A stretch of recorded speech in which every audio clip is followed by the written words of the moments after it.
Okay, we are live. Hello, everyone. Let us know if you can see us and hear us. My laptop, for some reason, the camera was being really grainy, so I have to use my phone, and so I'm using my phone with StreamYard for the first time.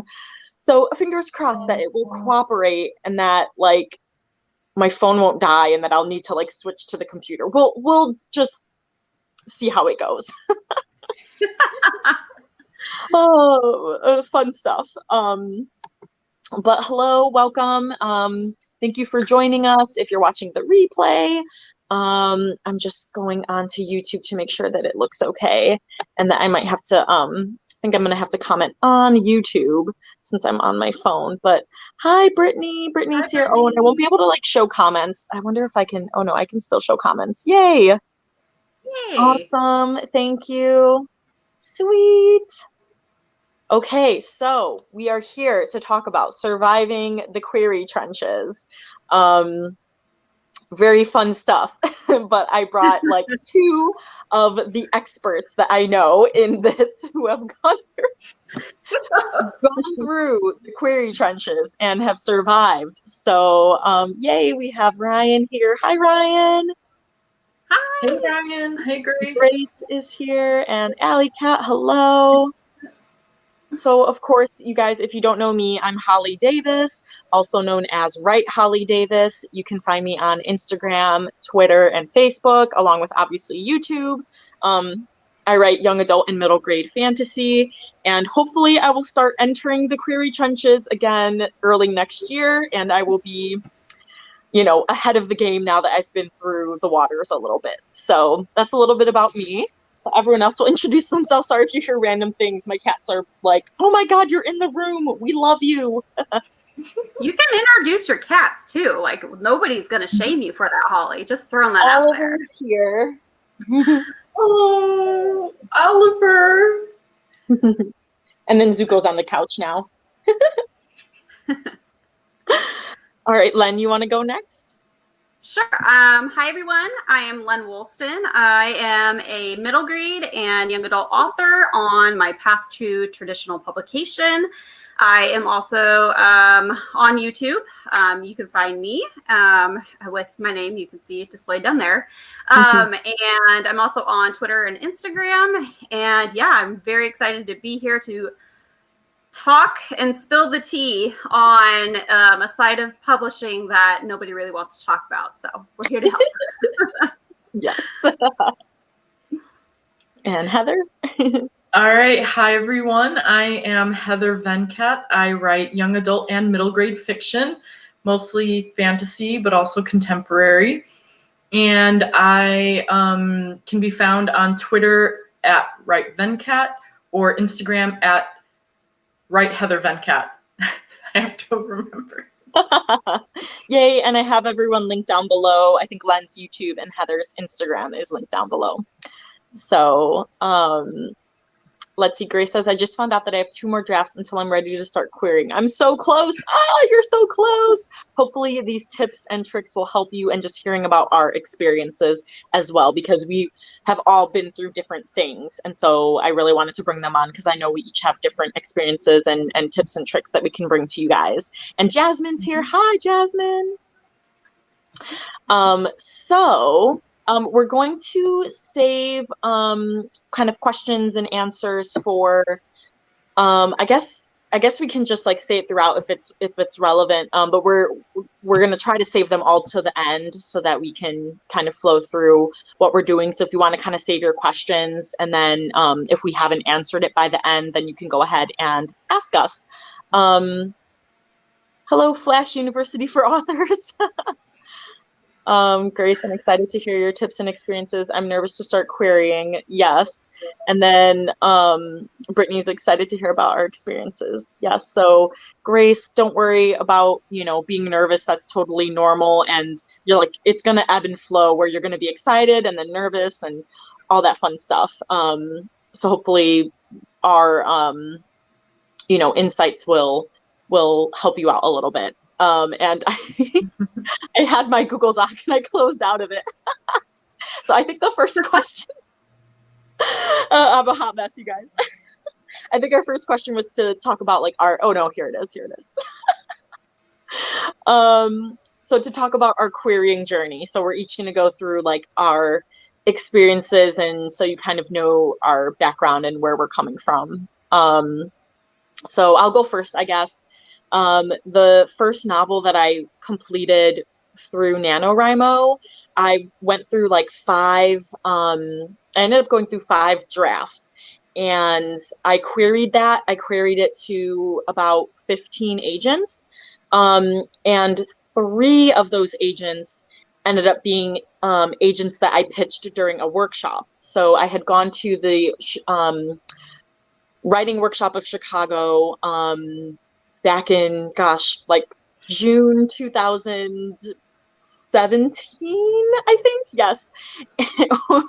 Or 16. And I think it was 2017. And so I ended up paying to pitch to like 4 agents, and then one of them didn't even take, I think they didn't take fantasy or something, but I didn't know at the time. That I was like, oh yeah, young adult, that means they take fantasy, but that doesn't mean that. So I didn't know. So she was like, she was the first person I pitched, and she's like, that was such a wonderful pitch, but I'm sorry, I don't take your genre. I would be really interested if I did. And I was like, oh, okay. I was like, wow, fail. But then that gave me confidence to go into and pitch to these other agents. And so they all requested more. So those were 3 of the 15 that I had pitched. And I didn't query more people. And I didn't hear back from everyone, but like I got rejections. And then I did get a pretty detailed rejection from one of the agents that I had pitched to, with like ways to kind of rework things, because it kind of seemed sci-fi at first. But then it went into more fantasy. So it was just some logistics and things I needed to work out. But for me, I just knew that I learned a lot like while I was writing Ranakori Realm, and that I could learn so much more. So I was like, I'm just going to keep writing, and I'm just going to move on, because I know that this is my first novel that I've like ever edited, and I know that I can improve. And so I'm just going to move on. So I just kind of like shelved it in the meantime, because I like knew it would need some work, like with developmental edits and all of that. So then Q2, The Celestial Code, that I was hoping to be my debut novel and was like the book of my heart, still is. But my whole querying journey for that took a year. And part of that was because the process was so slow for me, because I would send out like batches of queries, and then I wanted to wait to hear back from them before I sent more out. But then I didn't hear back from them, and I'm like, well, I don't want to send out more. And then the summer's really slow, so I didn't hear back from anyone for a while. So that was one of the things that was hard. And then I didn't quite know. So I would get some rejections, mostly form rejections, and I didn't know why I was getting the rejections. I didn't know if it was the query letter. I didn't know if it was the opening pages. I wasn't getting any requests for anything. So come time, the summer was slow, and then Pitch Wars was coming up in September. So I was like, well, at that point, I had learned about like deep POV and having a really strong voice, and that's really big for agents. So I was like, I've learned that since I started querying. So I revised the Celestial Code to try to have a deeper point of view and to try to have a little more voice. And then I submitted that to Pitch Wars, didn't get in, but then it was for whatever reason, like that January and February. So that came up to the year that it had been a year since I was querying. And then I was getting more of, this isn't right for my, this isn't a good fit for me. This is not right for my list. And so like, even though they kind of seemed for me, I was getting the same amount of rejections that said the same thing.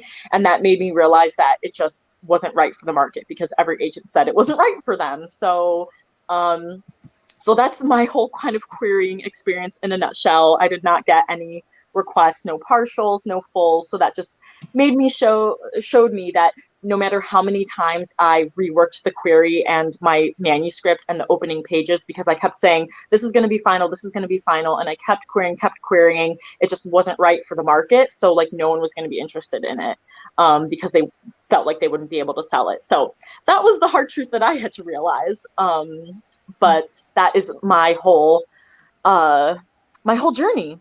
So Let me see really quick here if anyone said anything. Oh, hi, Cami. Hi, Cami. Nice to meet you. I saw your live stream and thought I'd jump in. Well, welcome. I'll have to check out your channel. Sounds cool. Ryan says, I hope to be ready to enter the query trenches next year. Hopefully, maybe if the writing gods smile on me. Yes, I hope so. Praying for you.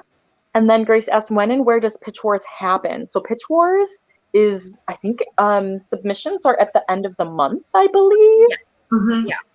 They open in September and maybe for like a couple days. Usually you usually have like about 3 days. It's almost like a weekend kind of thing that the submission window is at. Yeah, so definitely check out Pitch Wars. I think it's .org or .com. They should have all the information, but yeah, it's coming up. So it's a way to get like mentors, like authors who can mentor you. And then there's like a showcase for agents at the end where they can request more materials based on your pitch and first page. It's only one page, which is weird. But anyways, whoever wants to go next can talk about. I'll let Heather go because mine's a lot longer. So I tried to be fast. Sure, yeah, I'll go. I still consider myself new to the query trenches, but I started last fall querying my young adult low fantasy novel, Crossing the Rubicon. And I'd only sent out, it was less than 10 queries. However, I received a revise and resubmit from a junior agent who had liked my pitch during the September Pit Mad on Twitter. And so I was like, great, this is a junior agent, has more time to kind of give detailed feedback.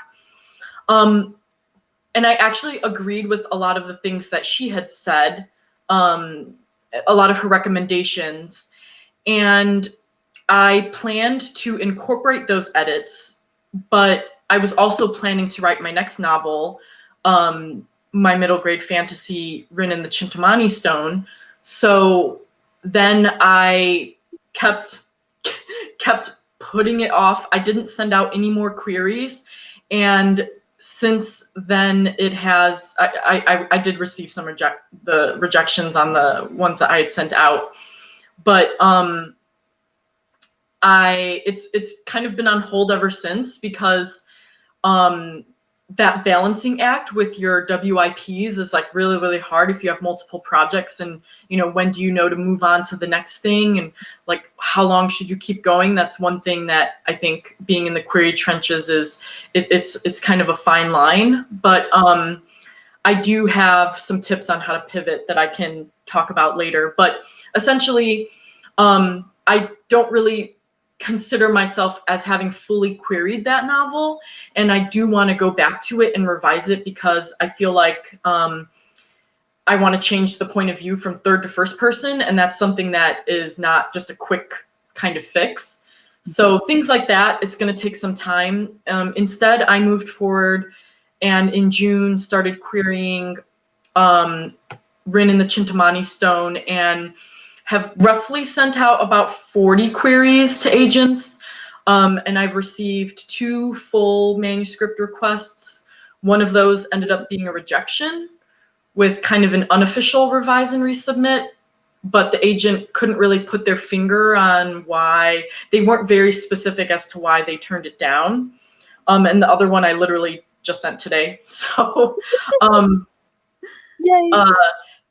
But I've received about 20 rejections, and then maybe there's like a dozen or so other queries that are kind of in the hands of agents right now that I haven't heard back from.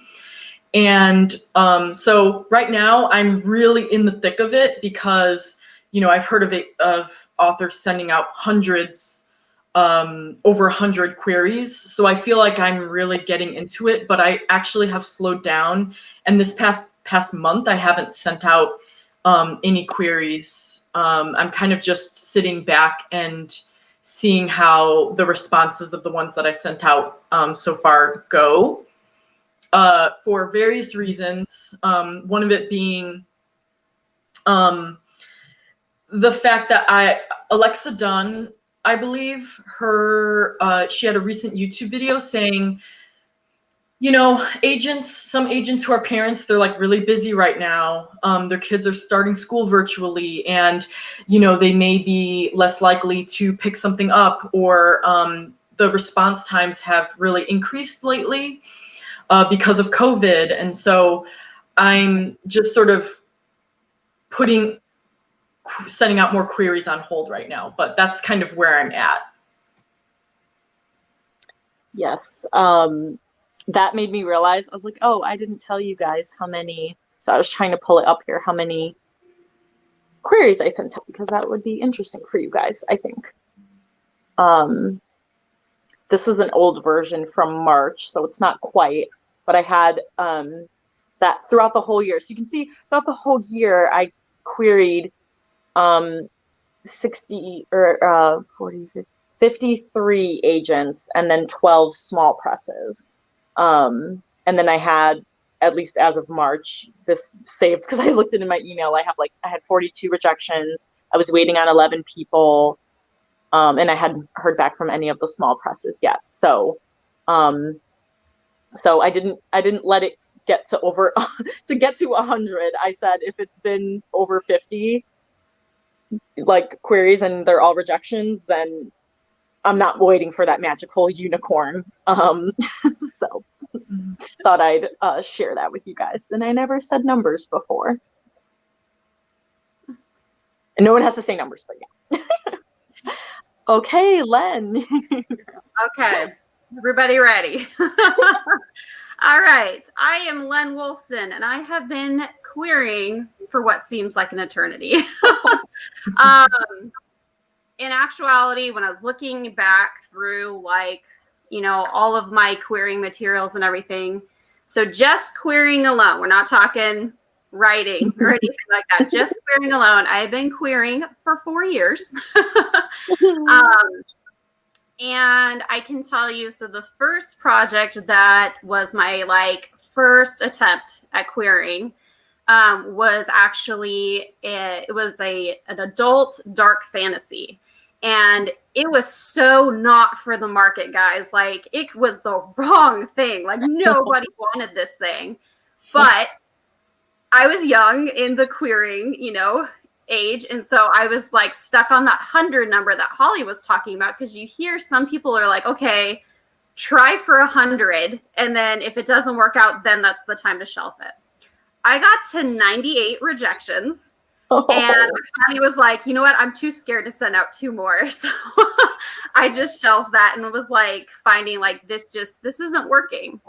So then I wrote, I actually wrote, now here's a shocker for you, a new adult, again, not a good market, but I wrote a new adult sci-fi, and I had queried about 30 agents. And a lot of the, like, I want to preface this saying that, like, I get a lot of form rejections. So if you're, like, listening to this and you're like, wow, they're getting, like, detailed feedback. No, this girl over here gets a lot of form rejections. So don't feel bad. But the little bits I was getting on that one project was like, hey, you know, like, this is great, but new adult isn't a thing. But it reads more like YA. So I'd be interested if you did it in YA. So I had to like go through it all and like really sit with it. Like, do I want to change it to that, or do I want it to go to adult? Because new adult, if you will, if that's even, you know, a term we can use these days, it's more like college age. So I ended up doing young adult, and I started to get, like, I think I ultimately sent out about 60 queries, and I had 2 full requests on that, but they were ultimately no's.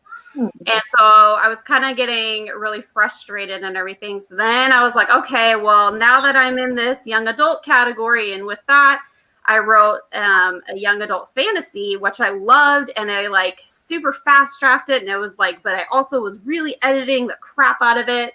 And I sent it to people, and they loved it. And so I was so excited. And then I started querying it. And like after I got like 20 rejections, and they're not just like the form rejections. They're like when you send out a query and then like within the hour, you're getting the form rejection. And that's like an instant like, okay, this is not good. No. So I ended up not doing that one. And so then I was like, okay, fine. I'm going to try to write a young adult contemporary story. So I poured my heart into that story. And then I started querying that. And that one, I was getting a lot of full requests. Like in the month that I had first started querying that, I had about 7 full requests out. So I was like, this is it. This is going to be the one. But it wasn't the one. So there were some where I was getting like, this is really great, but I already have a client that already has this similar thing. Or it was, this is really good, but I was expecting, this instead. So it wasn't even like an R&R or anything. So I kind of was like, oh my gosh, like what am I doing wrong? Like people just don't like my writing. So then again, I'm like, okay, I'm going to keep on experimenting. And so, so I wrote a middle grade horror story. And once I got that all ready, again, my critique partners were like, this is amazing. This is like the best I've ever seen you write. And they were like so excited. So I started to query that. And again, like I was getting a lot of full requests. Like they were just like coming. It was just like, yeah, I want to read more. I want to read more.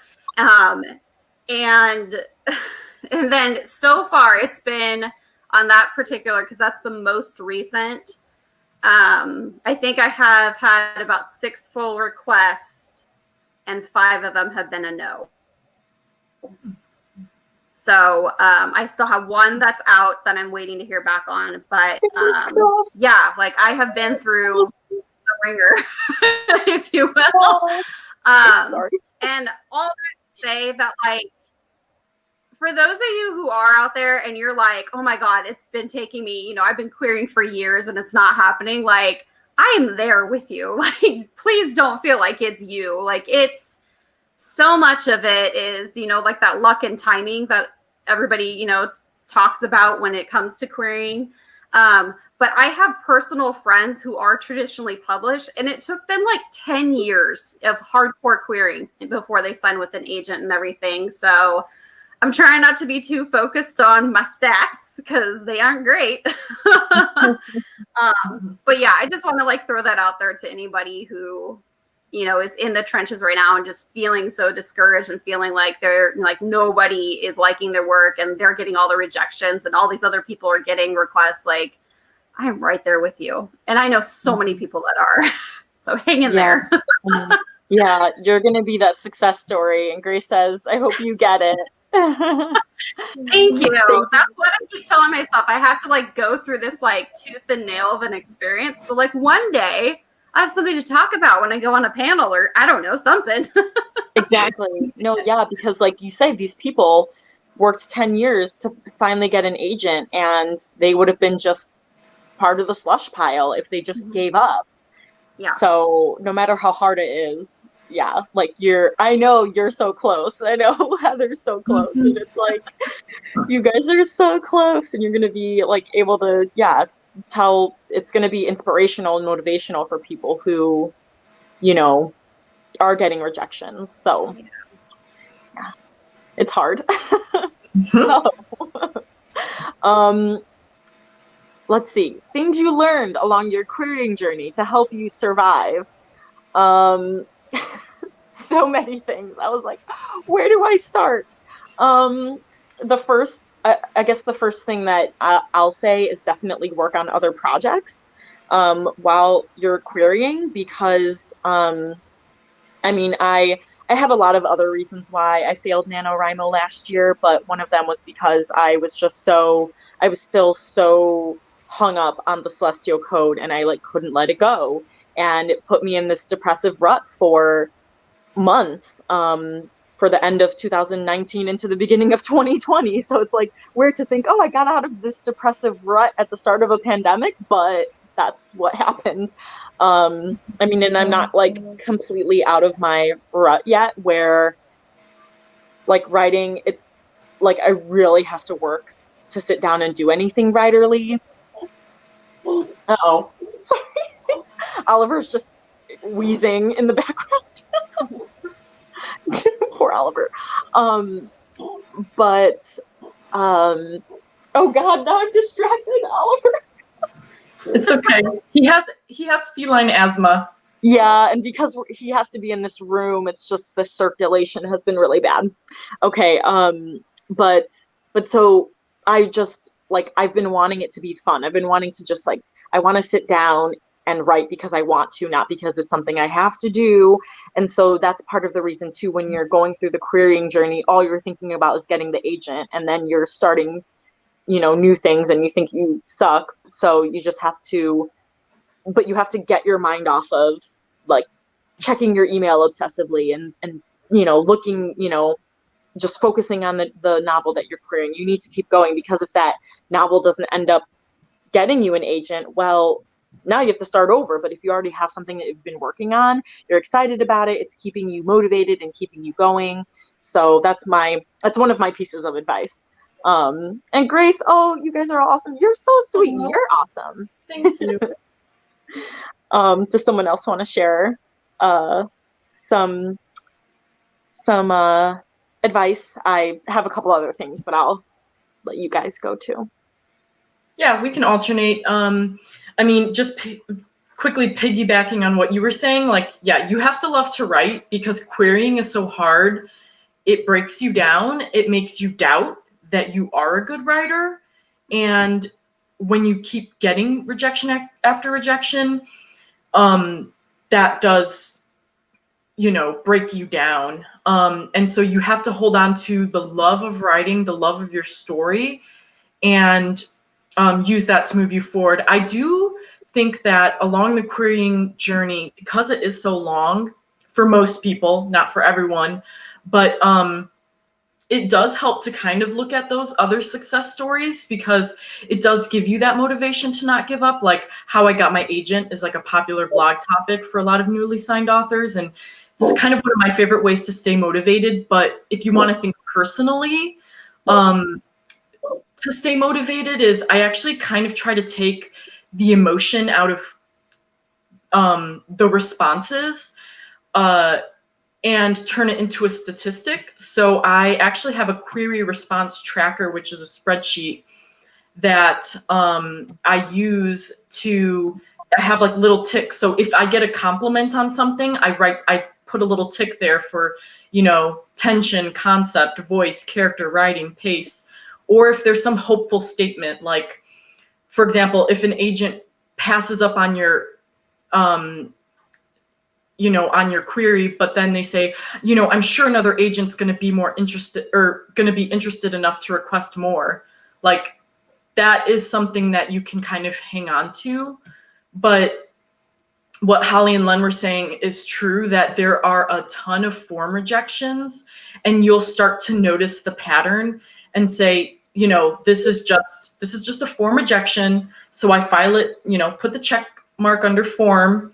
They couldn't really put their finger on why it's just not a right fit for their list. So I put it under the reason for, rejecting it is they can't define. They don't list specifically pacing or writing or concept or whatever.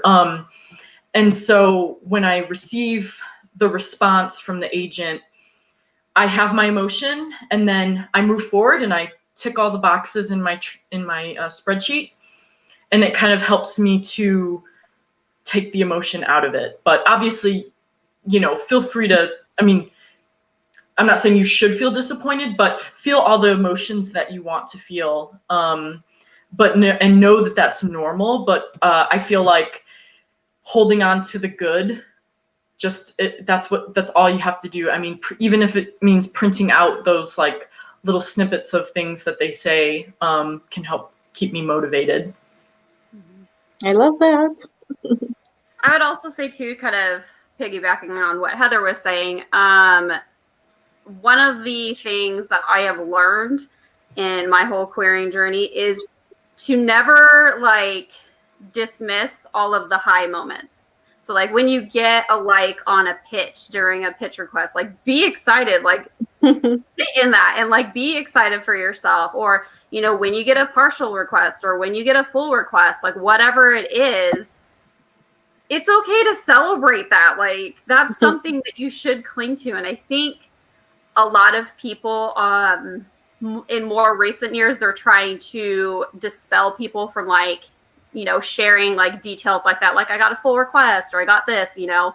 But I would say, like, in my opinion, you should cling to those moments because, you know, there's always, even if you get an agent, even if you're, you know, you go on submission or whatever, you know, other part of the process you're in to get that book into the reader's hands, like, there are always going to be moments when, like, you're, like, right up here and you're just like, oh, my God, this is the best feeling in the world. And then, like, you know, then there are the, like, the low parts where it's, like, the rejection or you know, your book didn't do well on submission or whatever it is. Like, the whole publishing industry is so high and so low. So, like, cling to those high moments and, like, seriously cherish those because even if something doesn't come out in your, you know, favor at the, you know, end of it, like maybe you get that full request and it ends up being a no.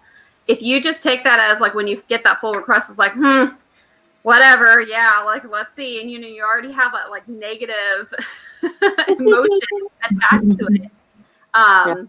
You know, you're not clinging to what, you know, Heather was talking about, like that enjoyment of writing and that enjoyment of creating and then like seeing that spark that other people have when they read your work. You know, that's something you should cherish. Yeah, exactly. And that's smart. And giving yourself like a compliment sandwich, like within the querying, like, hey, like I tried this, it wasn't right for this agent, but I've got more I'm going to send out now.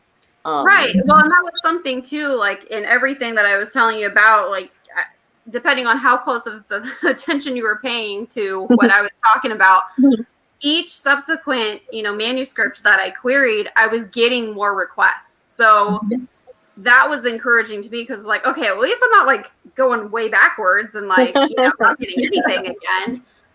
So again, small victories, you know, gotta celebrate those.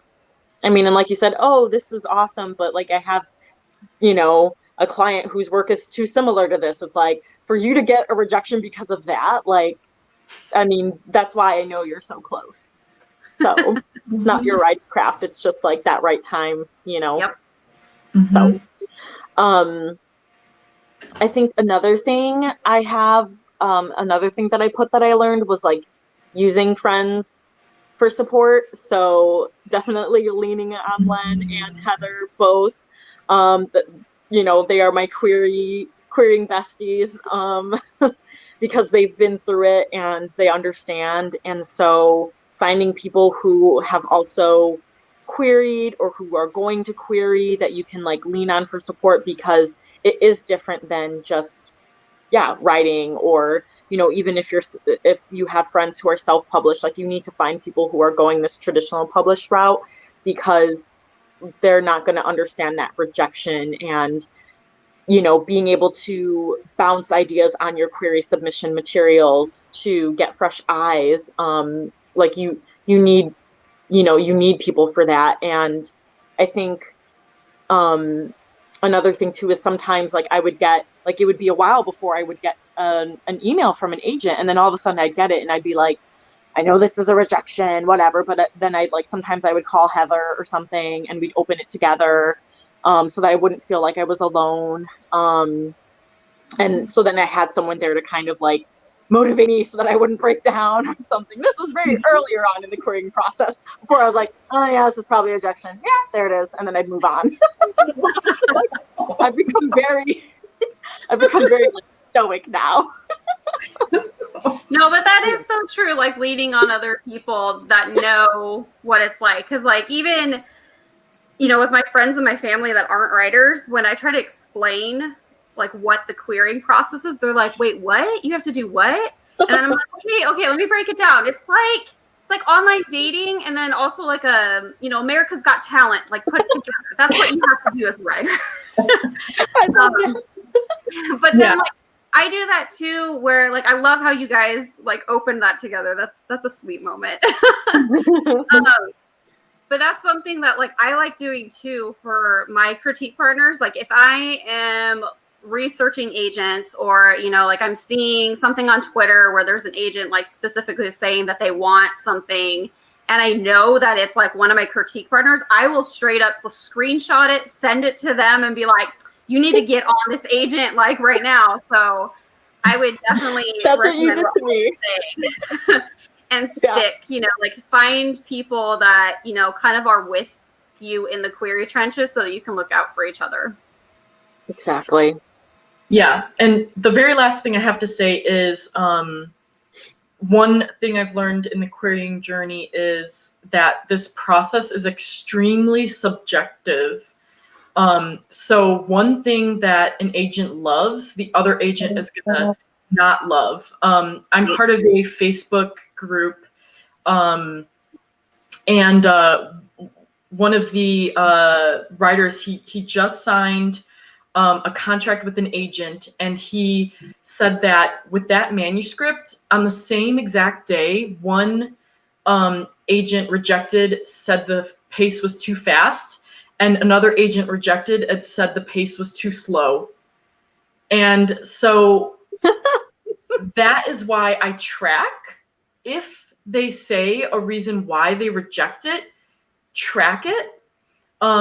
Because if you're noticing that, you know, you get all of your, or, you know, a good chunk of your rejections are mentioning, you know, a lack of tension, or, you know, the pacing one way or another, then that can help you sort of pivot if you're starting to see consistency.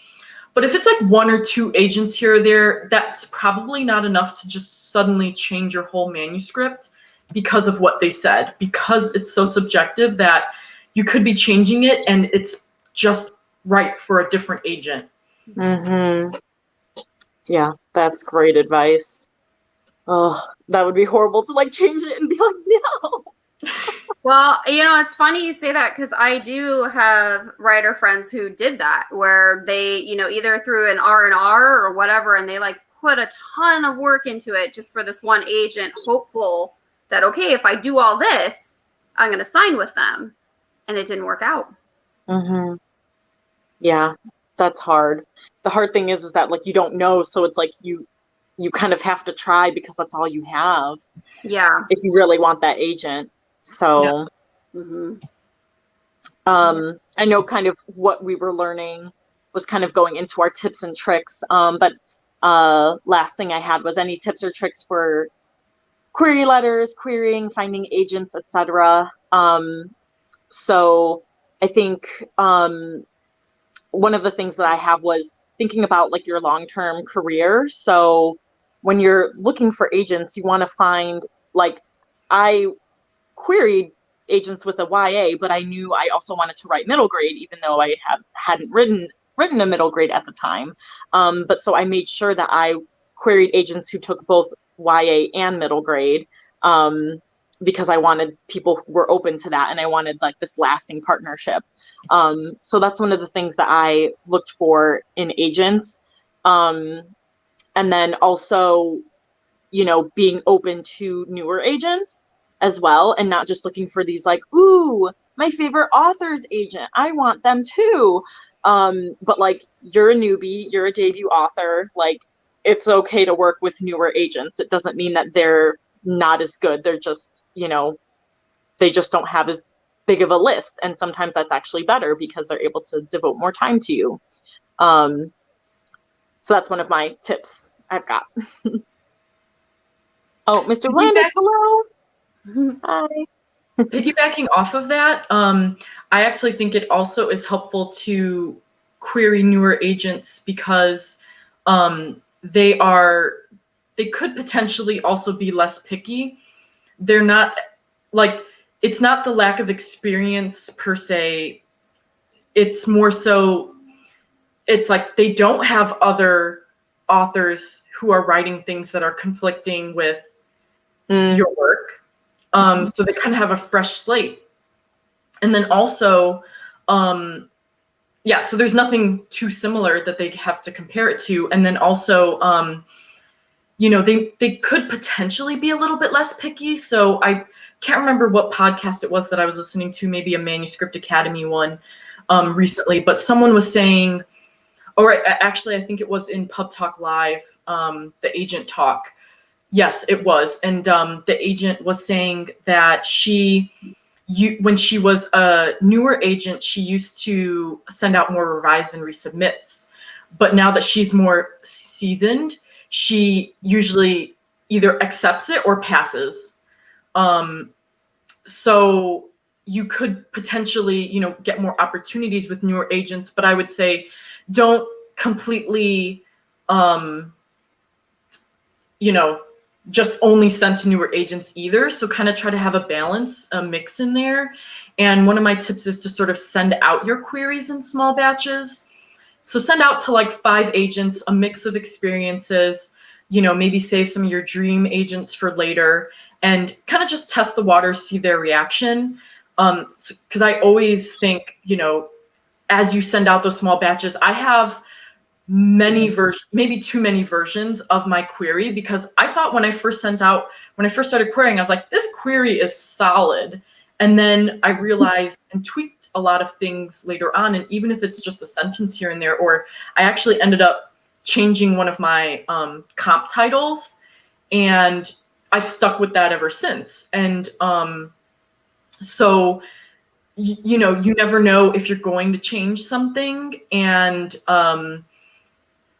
what's nice is that you can also use that to sort of change your first pages too. So if you tweak your query, my other tip is to make sure that your first pages match the query that you're sending, because I've heard time and again a lot of agents say, well, we read the query and it had this kind of comedic tone or was a lighthearted, and then we read the first page and it's like super dark and depressing, or they mention one character in the query and then we start reading the first chapter and it's about an entirely different character. So really try to match the two as much as possible, because I think that is just going to help your chances more. But it's awesome. One of my tips, I guess this isn't completely related to what you guys were talking about, but definitely research your agents, because you'll find the more you query, for one, you kind of like establish a little bit of a presence with agents. Like you'll notice that, okay, there's some that like you do kind of click with, like you can see that maybe their response to you is kind of what you were looking for, as far as like you can respect it. Maybe it's not that yes that you're wanting, but like if they send you any kind of personalized feedback, then you can be like, okay, like I can see why. Or like I've gotten some rejections and it was clear, okay, I'm dodging a bullet. That is not the agent for me. And also, like in your research, you'll be able to, like, it's very common that agents will say whether they are an editorial agent or if they are not. And an editorial agent is somebody who is a little bit more willing to take on a project or sign a client with the expectation that like they're going to go through that manuscript in, pretty good detail, and you are going to have to make some revisions, where other agents are like, nope, I don't have time for that. I need it in the best shape it can be. And, we just want to go on submission. And so you as the writer kind of need to identify too in your research, what kind of agent do you want? Do you want somebody that is more, they're really good at that business side and they're able to, have all those good connections? Or do you want somebody that is a little bit more editorial, that will kind of help you in the writing process? That's kind of huge too. And then I just also wanted to mention to always remember that agents are people. I think so often in that like hustle and bustle of people like trying to just, like, okay, here's my work, like send it out, somebody take it, that like we start getting really impatient when we're not hearing back. And so then that can like already seed like, some bitterness in us, and where we're like, okay, well, I heard that person over there heard back from this agent. Why haven't they sent it to me? just remember that they're people, and treat them with respect. And then, there are a lot of agents who are working full-time and agenting part-time. There's a lot of agents who are parents, and we had discussed earlier, dealing with virtual learning. I could tell you as a parent, it's challenging. And then, also a lot of agents are also writers. And so they have to focus on their books too. So if it seems like it's taking forever and a day, welcome to querying. But it also is because they're human too. Yes.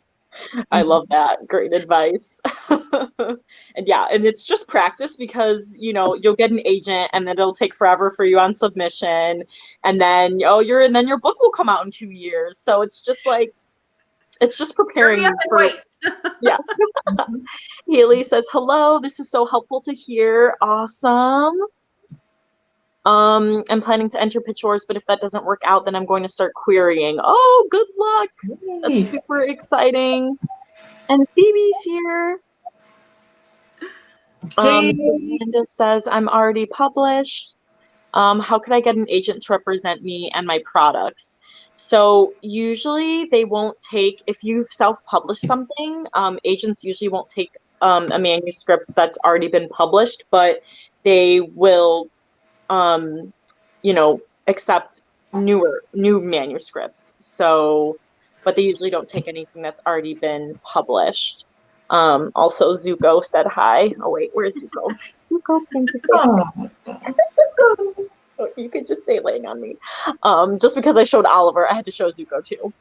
And then Phoebe says, wholeheartedly agree with the small batches. I've sent 30 queries, but only 3 were to dream agents. Yes, that's smart. Nice. Another thing too about sending the batches is to make sure that you're when you first send batches to test the waters, send it to people that are going to respond really quickly, and you can find out how often they respond, their response rate, and then also how fast they send those responses, whether it's rejections or requests for more materials on Query Manager.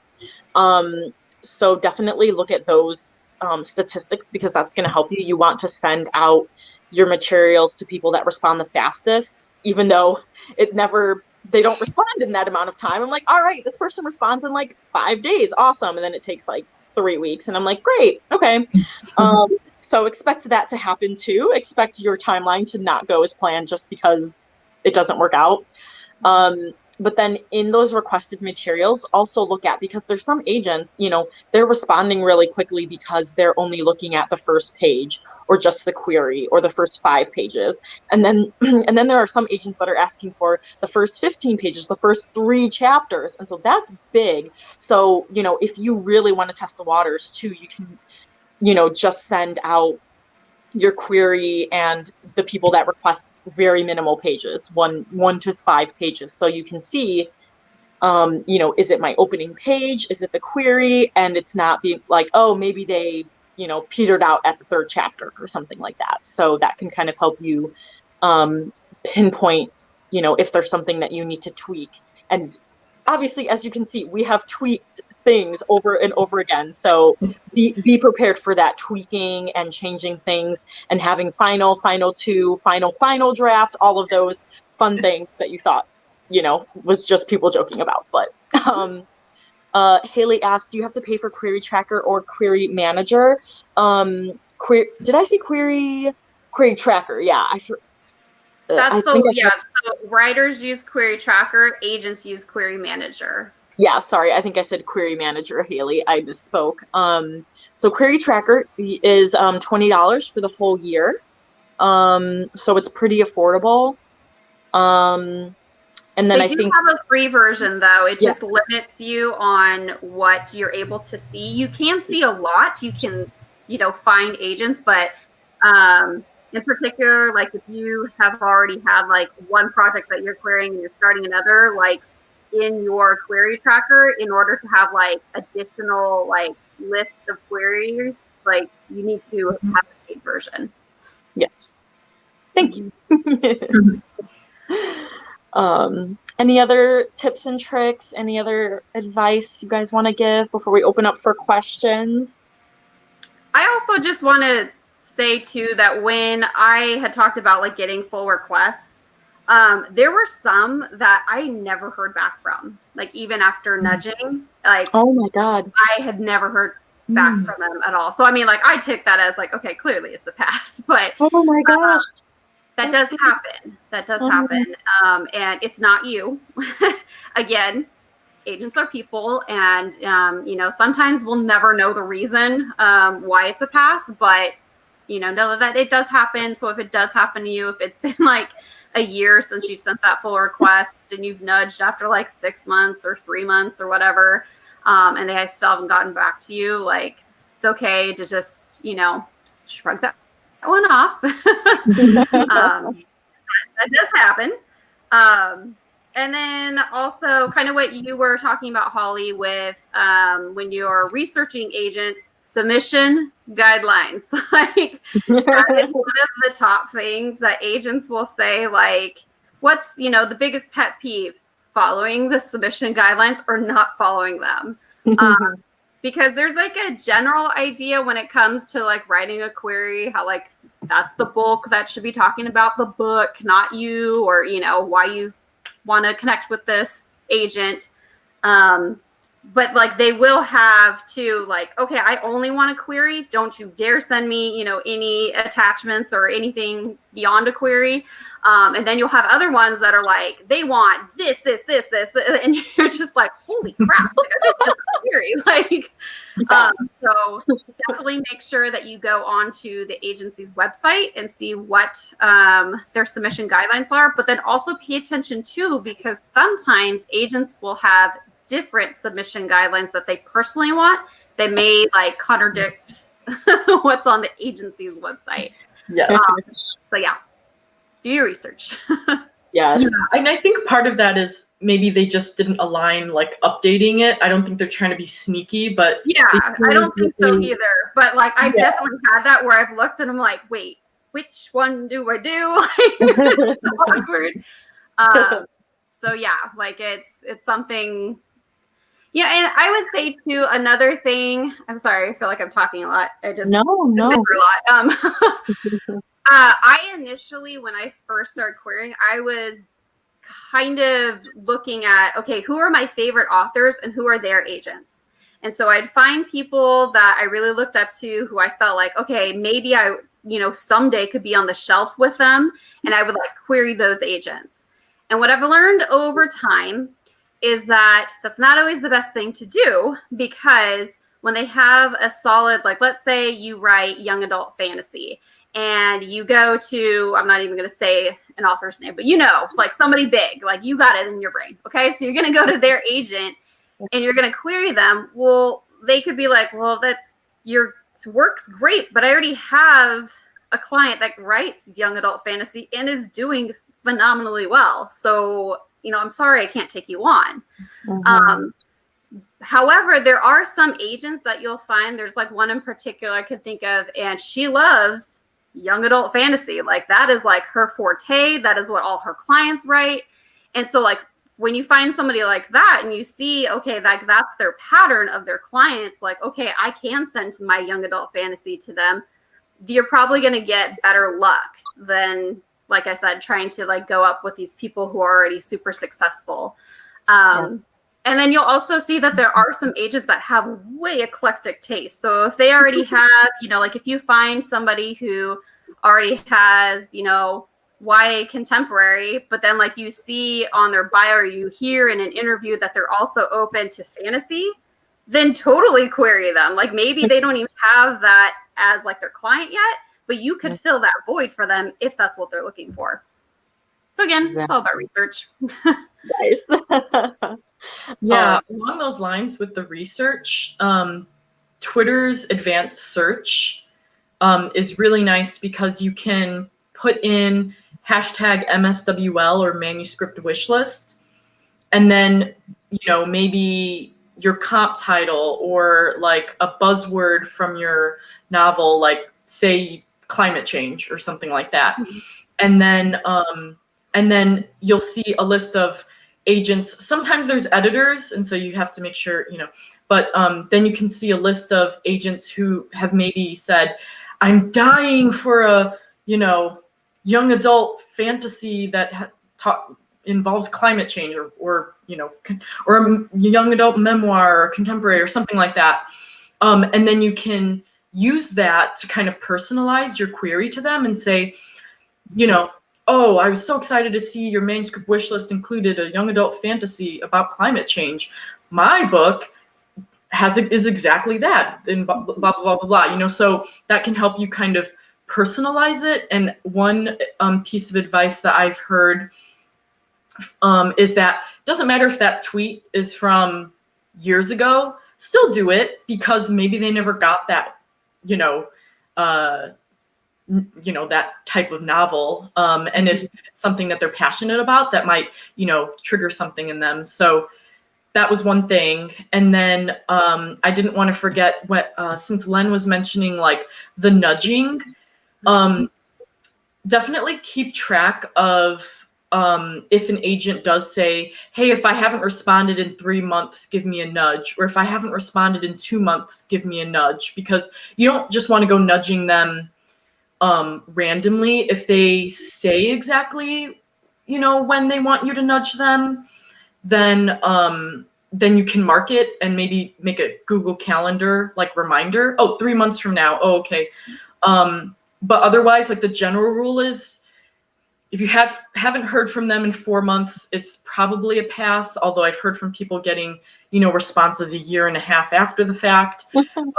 But once in my opinion, if it's been 4 months and they haven't responded on a query, I wouldn't really follow up unless they have a partial or full of yours.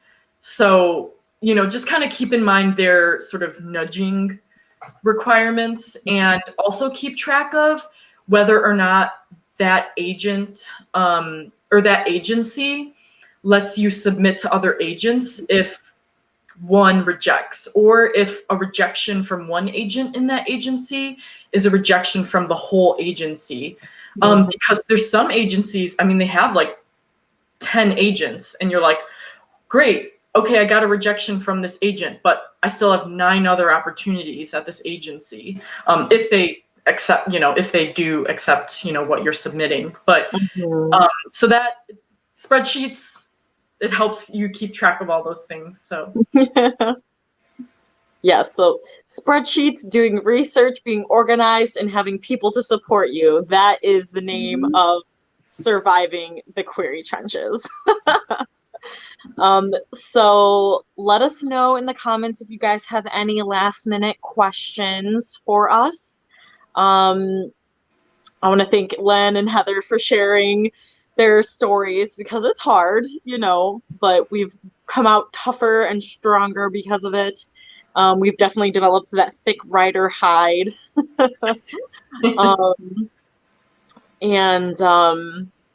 Let me see. I'm trying to think if I had any last minute advice or anything. Oh, here we go. Mr. Rolanda said, Heather, would you be able to repeat that Twitter wish list search again? I missed the full wording. Yeah, it's I just typed it in the comments, #MSWL, and it stands for manuscript wish list. But they just shorten it, obviously. To make it easy, yes. That's one of the reasons why, Twitter is actually, I know there are some people that hate Twitter, and because of all the drama and cancel culture and everything. But I am giving a presentation during the social media panel during the AuthorTube virtual retreat this weekend. So I believe that's on Sunday.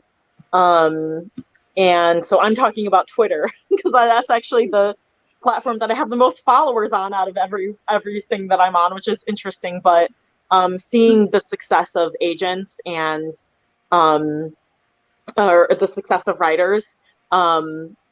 Oh, sorry, my alarm was going off. I had to turn it off. Seeing the success of writers through PitMad or DV Pit and using MSWL, like, I know that it's a valuable resource. And I found a lot of, you know, authors promoting their books on there. So I'm like, it's so important. Sweet. Haley, heck yeah, I'll be there. Yay! Oh, and Haley's hosting a Plancer outlining panel. That sounds awesome. Oh, cool. I have a lot of people that I need to invite to that. So I really want to have more questions about querying, but this was so helpful. Thanks. Yeah, maybe when we all get our agents, we can have our part, not maybe, when we get all of our agents, we'll have a part 2 about how we got our agents. So that will be a thing. You guys okay with that? Oh yeah. Let's do it.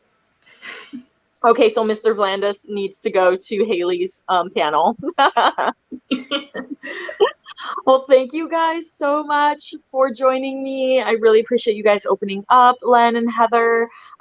Guys, please thank them again for joining me for the live stream. Please follow them with the links down below.